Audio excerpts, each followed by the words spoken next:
মনে রাখবেন কার মেরুদণ্ড ভেঙে দেওয়ার চেষ্টা করা হয়েছিল।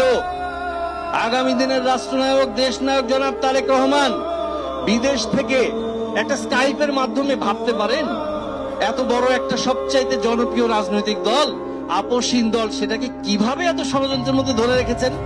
আপনি ভাবতে পারেন? এটা ঈমানের দাবি।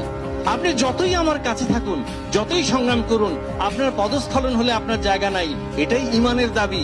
আপনি ভাবতে পারেন 17 বছর ধরে তার সাথে সংগ্রাম করেছেন, তার নির্দেশনায় সংগ্রাম করেছেন, এখন তার পদস্খলন দেখার পরে সাথে সাথে বহিষ্কার করে দিচ্ছেন। এটা কি খুব আনন্দ নিয়ে করছেন?